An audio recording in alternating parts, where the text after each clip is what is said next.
బ్రహ్మగారు అని ఉంటారు. ఆయన్ని పిలిచి, అయ్యా మేము ఏదో కాశీ పట్టణానికి వెడుతున్నాం, రావడానికి 20 రోజులు పడుతుంది, ఈ 20 రోజులు మీరు కాస్త మా పూజా మందిరంలో దీపం వెలిగించి స్వామికి బెల్లం మొక్క నైవేద్యం పెట్టండి అని చెప్పి వెళ్ళాలి, ఇంటి తాళం ఇచ్చి. ఆయన రోజు దీపం పెట్టి పెడతాడు. ఇంట దీపం వెలగలేదు అంటే పరమ అమంగళకరమైన గృహమని గుర్తు. అలా నీ ఇళ్ళన్నవి ఎన్నున్నాయో అన్ని చోట్ల దీపాలు వెలగాలి. స్వగృహే అని నువ్వు ఎక్కడ కూర్చుని సంకల్పం చెప్పగలవో అక్కడ అన్ని చోట్ల దీపాలు వెలుగుతూ ఉండాలి 365 రోజులు. అలా దీపం వెలగకపోతే ఆ దోషం నీకే వస్తుంది మళ్ళీ ఆ ఇంట్లో తిరిగినందుకు. ఆ పాపం పోగొట్టుకోవడానికి ప్రాయశ్చిత్తంగా ఇవ్వబడినటువంటి అద్భుతమైన తిథి కార్తీక పౌర్ణమి. అందుకే కార్తీక పౌర్ణమి నాడు 365 ఒత్తులు గుత్తి దీపం అని ఆవునీతిలో ముంచి వెలిగించేస్తుంటారు. 10 రోజులో 15 రోజులో ఇది తెలియకముందు ఇంతకుముందు ఎప్పుడైనా వదిలేసిన రోజులు ఎన్నున్నాయో, ఒక ఏడాదంతా నేను దీపం పెట్టకుండానే ఇల్లు వదిలేసినా ఎంత పాపం వస్తుందో అదంతా పోవుగాక 365 ఒత్తులు వెలిగించి వచ్చేస్తాడు. అది ఎవరు వెలిగించుకోవాలి? ఇంటి యజమాని వెలిగించాలి. ఇంటి యజమాని దీపం పెట్టవలసిన వాడు. పురుషుడు యజమాని ఇంటికి. కాబట్టి యజమాని ఆ రోజున ఇది చెయ్యకపోతే అతనికి పరమేశ్వరుడు ఇచ్చినటువంటి అద్భుతమైన అవకాశాన్ని జారవిడుచుకున్నవాడు అవుతాడు. కాబట్టి ఎంతంత దీపాలు పెడతారో అంతంత అనుగ్రహం. దేవాలయ ప్రాంగణాలైతే కృత్తికా నక్షత్రాన్ని ప్రమాణంగా తీసుకోవాలి, ఇంట్లో అయితే తిథిని ప్రమాణంగా తీసుకోవాలి. ఇంట కార్తీక దీపం పెడితే కార్తీక పౌర్ణమి తిథి ప్రధానం, దేవాలయంలో పెడితే కృత్తికా నక్షత్రం ప్రధానం. అందుకే ఇప్పటికీ అరుణాచలంలో కృత్తికా నక్షత్రం నాడు జ్యోతి వెలిగిస్తారు. అరుణాచలంలో వెలిగేటటువంటి ఆ కృత్తికా దీపోత్సవము అని ఆ దీపం చూడ్డానికి కొన్ని లక్షల మంది వెళ్ళిపోతారు. ఆ రోజున అసలు గిరి ప్రదక్షిణం చేయడానికి అవకాశం ఏమి ఉండదు. మొత్తం జనంతో నిండిపోతుంది కొండ చుట్టూ. ఆ వెలుగుతున్న దీపాన్ని ఒక్కదాన్నే చూస్తారు, చూసి నమస్కారం చేస్తారు. భగవాన్ రమణులంతటి వారు కూడా అసుర సంధ్య వేళ అయ్యేటప్పటికి వచ్చేసి ఆ చెక్క సోఫాలో పడుకుని అరుణాచలం కొండ మీద వెలిగే దీపం కోసం ఎదురు చూస్తుండేవారు. ఆయనే పెద్ద జ్యోతిస్వరూపుడు అయినా సరే ఆ జ్యోతిని చూడటానికి ఆయన వచ్చి అక్కడ నిలబడి ఆ జ్యోతిని చూసి నమస్కరిస్తూ ఉండేవారు. భారతదేశం మొత్తం మీద కృత్తికా దీపోత్సవము అంటే అంత గొప్ప దీపోత్సవానికి ప్రసిద్ధి.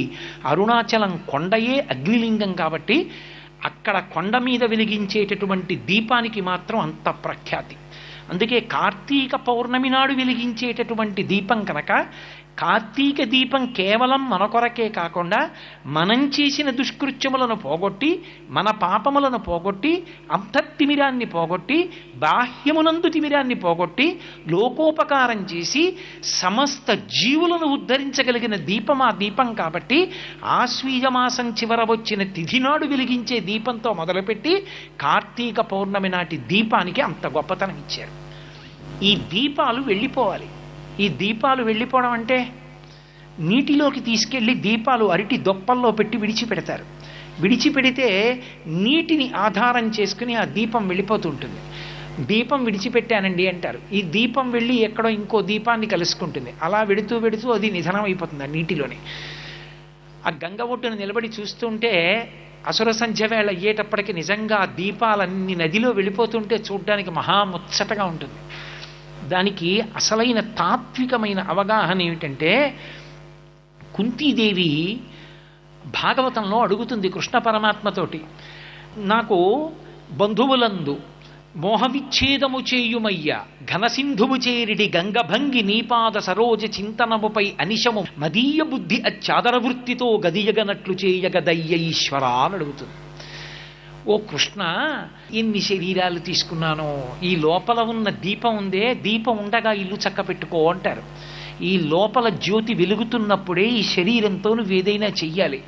ఒక్కసారి ఆ జ్యోతి వెళ్ళిపోయిందా ఇక శరీరంతో చేసేదేముండదు. ఆ శరీరమే అగ్ని యందు సంస్కరింపబడుతుంది.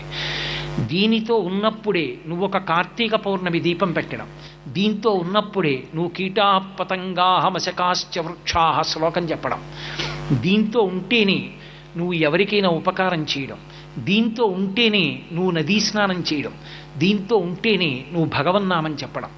ఇందులోంచి బయటికి వెళ్ళావా 84 లక్షల జీవరాశులలో 83,99,999 జీవులకు లేనటువంటి ఏకైక అధికారము నీకు పోతుంది. ఏమిటి దీనికి ఉన్న అధికారం? ఏమి చేసినా చేయకపోయినా శ్రీరామ రామ రామేతి రమే రామే మనోరమే సహస్రనామ తత్తుల్యం రామనామ వరాననే అనగలది ఇది. శ్రీరామ శ్రీరామ శ్రీరామ అనగలదు. రామ రామ రామ అంటే పాప ప్రక్షాళనమవుతుంది. అటువంటి నామమును చెప్పగలిగిన ఏకైక ప్రాణి ఈ శరీరం. సర్వం శ్రీ ఉమామహేశ్వర పరబ్రహ్మార్పణమస్తు. స్వస్తి.